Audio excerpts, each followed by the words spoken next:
কোনো স্বামী যখন স্ত্রীকে মানসিক যন্ত্রণা দেয় সেজন্য একটা আমানতের খেয়ানত করে, আবার কোনো স্ত্রীও যখন তার স্বামীকে মানসিক অশান্তি দেয় সেজন্য একটা নিয়ামতের নাশুকরি করে।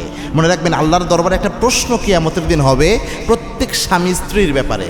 আমরা মনে করি স্ত্রীকে বিয়ে করে আনছি, ভাত কাপড়ের ব্যবস্থা করছি, যাচ্ছে তাই আচরণ তার সাথে করা যাবে। ব্যাপারটা এত সহজ না। আপনি মানসিক যন্ত্রণা দিবেন আর মনে করবেন যে আপনি চেল চালায় জান্নাতে যাবেন ভাত কাপড় দিয়ে, এত সহজ হবে না বিষয়টা। তাকে আপনার জন্য আমানত হিসেবে আল্লাহ দিয়েছে। আল্লাহ যে সে আব্বা আম্মা সব ছেড়ে আপনার ঘরকে নিজের ঘর বানিয়েছে, আপনাকে আপন করে নিয়েছে, আপনাকে আঁকড়ে ধরে জীবনটা পার করে দেবে আপনার স্ত্রী। এটা আপনার আমানত হিসেবে এসেছে আপনার জীবনে।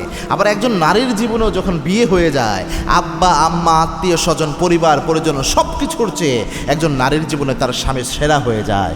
এই নারীকে কিয়ামতের এই কঠিন ময়দানে আল্লাহ রাব্বুল আলামিন স্বামীর ব্যাপারে জিজ্ঞাসাবাদ করবেন। এবং কি আল্লাহর হাবিব সাল্লাল্লাহু আলাইহি ওয়াসাল্লাম জানিয়েছেন, ফারদন বি ফারদিন, একাকী আল্লাহ রাব্বুল আলামিন দাঁড় করাবেন।